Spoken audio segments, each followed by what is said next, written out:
Hello, everyone, and welcome to The Explainer. Today, we're unpacking a truly invisible economic force that is constantly at work in the background of our lives. I mean, it affects absolutely everyone, from the moment you tap your card for that morning coffee, right up to the day you retire. So today, we are completely demystifying inflation. Okay, let's dive into this. Here is our roadmap. We'll start with what inflation really means, how it actually happens, and the mechanics of the money printing machine. Then, we'll look at some major historical examples, break down the everyday effects on you, and finally, finish up by busting some very common inflation myths. So, I want you to think back just a few years. Do you remember going out to your favorite casual spot and grabbing a great burger for, say, $5? Well, you walk into that exact same restaurant today, look at the menu, and that exact same burger suddenly costs $12? No way, right? The burger hasn't changed, the ingredients are exactly the same, so what actually happened? And it's not just burgers, is it? You see this everywhere. You might be asking yourself, why do rent and groceries become more expensive every single year? It often feels like no matter how carefully you budget, the finish line just keeps moving further and further away. Your grocery cart literally has the exact same items it did last year, but that receipt at checkout is noticeably higher. This creeping up of everyday costs really sets the stage for the core concept of our explainer today. Section 1. What inflation really means. Understanding the core concept of rising prices. We hear the word inflation thrown around on the news all the time, right? But the crucial point here is understanding a term called purchasing power. Purchasing power is simply the amount of goods or services that one single unit of your money can buy.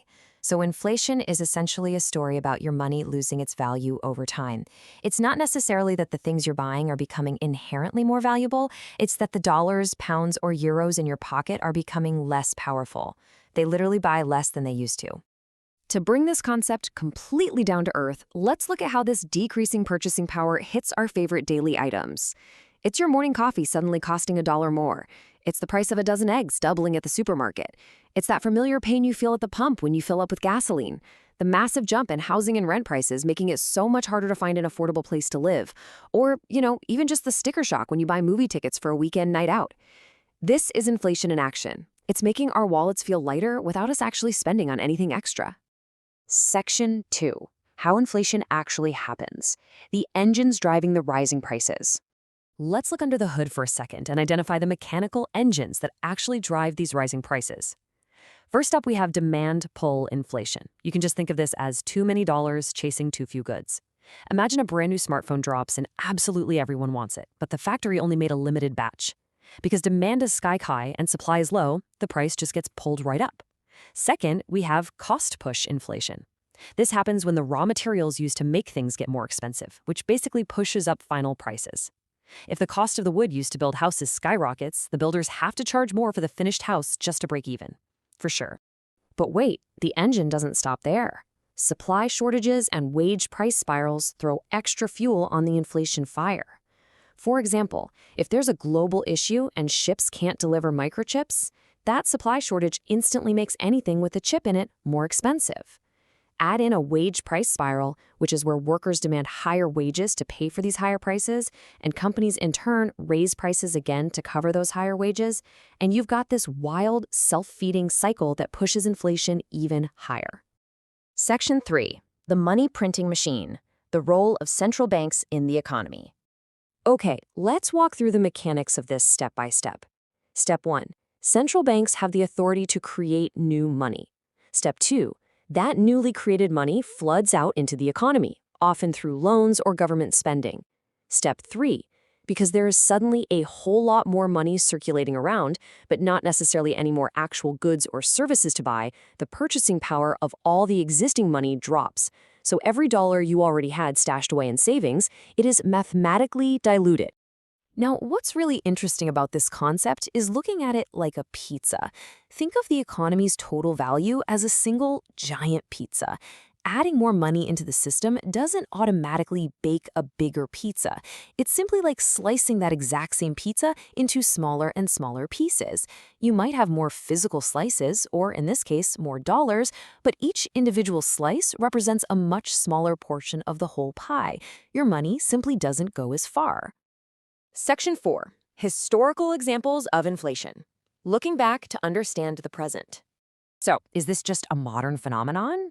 Not at all. Let's build chronologically and see how supply shocks historically disrupt prices. In the 1970s, the US faced a massive inflation crisis, largely driven by oil shortages.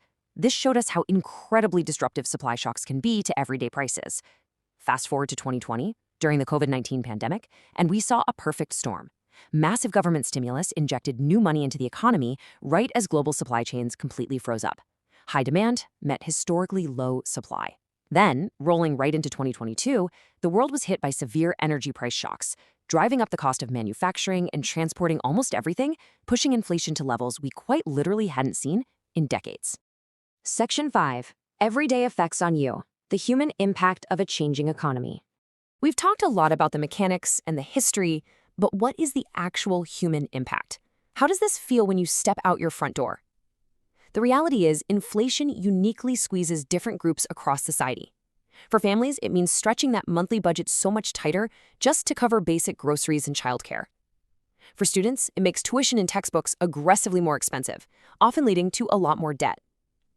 Workers might actually get raises, but often find those wages simply aren't keeping up with the rising cost of living. Retirees living on a fixed income get hit incredibly hard, as their life savings suddenly buy much less. Small businesses struggle to afford raw materials while keeping their prices competitive, and investors have to constantly scramble to find assets that grow faster than the inflation rate just to break even. It leaves absolutely no one untouched. Section 6. Busting Common Inflation Myths. Separating economic facts from popular fiction. With a force this widespread, you can imagine a lot of misinformation pops up, so let's clear up a few things. First, let's look at the popular myth that greedy companies are the only reason prices go up. Well, the reality, based on the data, is that it's a very complex, multi-layered machine involving a mix of supply chains, consumer demand, and central bank money printing. Second, the myth that inflation is always bad. Actually, a very low, moderate, predictable level of inflation is specifically targeted by modern economies to encourage spending and investment rather than hoarding cash. And third, the big one, the myth that prices always return to normal eventually. The reality here is that usually economies just experience disinflation, which simply means the rate of price increases slows down. The actual prices themselves rarely drop back fully to where they started. Now, we've spent a lot of time talking about the squeeze of rising costs and the dilution of our purchasing power. But here is a truly provocative question to leave you with today. Who actually wins during inflation? Because believe it or not, some groups do come out ahead. In part 2 of our Explainer series, we are going to dive right into exactly that. We'll uncover how governments actually fight inflation, why interest rates matter so deeply, who the surprise winners are, and most importantly, how you can protect your wealth. You absolutely won't want to miss it. Thank you so much for joining me today, and keep learning. Welcome to this Explainer. Today, we're zooming in on how massive global economic shifts literally hit right in your wallet. And, more importantly, we're going to look at what actionable steps you can actually take to protect your wealth. Because whether you're buying groceries, paying a mortgage, or just trying to save for the future, the concepts we're breaking down today are absolutely crucial to your financial well-being. Let's get right into it. So what actually happens when your money loses its power? Well, let's dive straight into the fundamental issue here, the erosion of your purchasing power. When inflation runs hot, it isn't just a matter of prices creeping up, right? It's the active devaluation of the cash you're holding. Suddenly, it gets way more of your hard-earned money to acquire the exact same goods and services. Understanding the mechanics behind that devaluation, that is your absolute first step to beating it. Here is our quick roadmap for today. 1. Understanding the inflation fight. 2. Inflation's winners and losers. 3. How inflation changes investing. 4. Protecting your personal finances. And 5. The future of inflation. All right, Section 1, Understanding the Inflation Fight. To really grasp how your purchasing power is managed, we've got to look at the front lines. Enter the central banks. These are powerful financial institutions like the Federal Reserve or the Bank of England, and they're basically tasked with managing a country's currency and fighting inflation. When inflation runs dangerously hot, these are the heavyweights that step into the ring to execute a deliberate cooling of the economy, before the cost of living just completely spirals out of control. And the way they execute that cooling, it triggers this massive cause and effect cascade throughout the whole economy. It's basically a 3-step process. Step 1, it starts at the top with central banks raising their baseline interest rates. Then Step 2, borrowing gets expensive. That initial rate hike trickles straight down to commercial banks, making borrowing money for a house, a car, or a business way more costly. And finally, Step 3, spending slows down. Because capital is suddenly so expensive, businesses and consumers naturally tighten their belts and spend less. Demand drops, and eventually, prices stabilize. It's a real domino effect. Moving right along to Section 2, inflation's winners and losers. Now, inflation is anything but a level playing field. It's kind of wild, but it heavily penalizes some folks while strangely benefiting others. On the losing side, you've got people holding lots of cash, retirees on fixed incomes, low-income families, and folks with low wage growth. Their purchasing power is just rapidly evaporating. But then, look at the winners. Homeowners with fixed-rate mortgages actually find this strange advantage. Their monthly payment stays exactly the same, but they are paying that debt back with currency that's practically worth less than when they originally borrowed it. And governments holding massive debt, they often find themselves winning for that exact same reason. Okay, Section 3, how inflation changes investing. So, when we look at asset classes during inflationary periods, holding bonds and savings, which are essentially fixed income or cash, often guarantees an active erosion of your real wealth. They can really lose real value. Conversely, historical data shows that stocks and index funds, which represent real company ownership, have reliably outpaced inflation. Real estate is also super attractive, as physical property values and rents often naturally rise alongside general prices. And of course, there's gold. This precious metal continues to serve as your traditional inflation hedge. But listen, the golden rule here is strategic diversification. Never put all your eggs in one basket. Relying on a single hedge is just way too risky. By thoughtfully spreading your risk across different asset classes, balancing stability with growth potential, you protect yourself. You want a mix of equities, hard assets like real estate, and just enough safe cash to weather the storm. Let's bring this home with Section 4, protecting your personal finances. Bringing this down to your daily habits, building an integrated defense strategy empowers you to control what's actually in your hands. So here's what you can do. Build robust emergency funds, so you aren't relying on expensive credit when prices spike. Maintain a strict budget. And here's a big one. Learn new, valuable skills to increase your income. Upskilling is arguably your strongest individual tool to outpace inflation because it directly increases your baseline earning power. Also, make sure you invest consistently over time, avoid unnecessary debt, and always adopt long-term thinking. And hey, avoiding unforced errors is just as critical as playing good defense. Let's look at the 5 biggest mistakes folks make.